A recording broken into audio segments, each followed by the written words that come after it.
ఈ మానసాదేవికి చంద్రుడికి సంబంధం ఉందన్నమాట. అంటే వాళ్ళ ఆశీస్సులతోనే మనము రాణించగలం అనేసి మీరు అంటున్నారు. తప్పకుండా అవును. మరి గురుగారు చాలా మంది చదువుతూ ఉంటారు, ఎంతో కష్టపడుతూ ఉంటారు కూడా, కానీ వాళ్ళకి కావాల్సిన ర్యాంక్ సంపాదించలేకపోతుంటారు. మరి అలాగా వాళ్ళకి కావాల్సిన ర్యాంక్ సంపాదించాలంటే ఏ విధంగా ఏ దేవతని ఆరాధించాలి, అదేవిధంగా తెలుసుకుందామండి. ఫోన్ కాలర్ రెడీగా ఉన్నారు మనతో పాటు మాట్లాడడానికి. హలో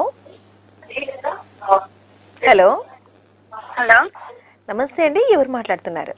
నమస్తే అండి, నా పేరు హారిక. హారిక గారు, టీవీ వాల్యూమ్ పూర్తిగా తగ్గించుకోండి.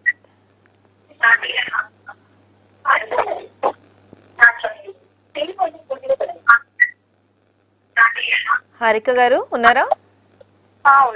మీ గురించి తెలుసుకోవాలనుకుంటున్నారా?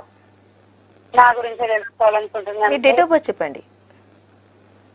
7వ తారీఖు డిసెంబర్ 7, 1988. December 7th, 1988. ఓకే అండి. టైం ఆఫ్ బర్త్ చెప్పండి.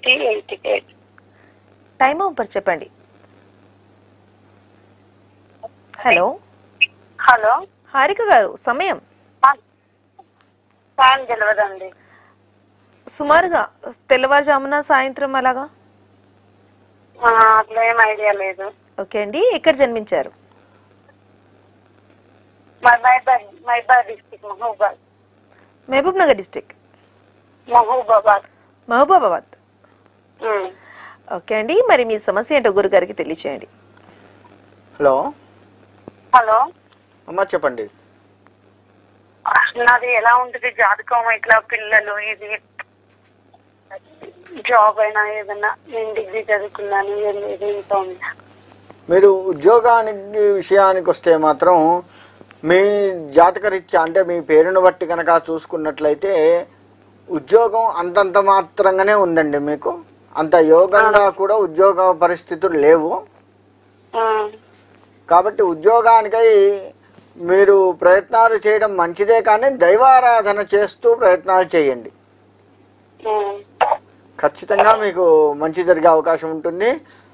మనకి ఉద్యోగాని కోసంగా మీరు పూజించాల్సిన దైవం వెంకటేశ్వర స్వామి. వెంకటేశ్వర స్వామి వారిని కనుక పూజించినట్లయితే తప్పకుండా మీకు మంచి జరిగే అవకాశం ఉంటుందండి. సరేనండి. Okay. Thank you so much అండి హారిక గారు. మరి మీ సమస్యకి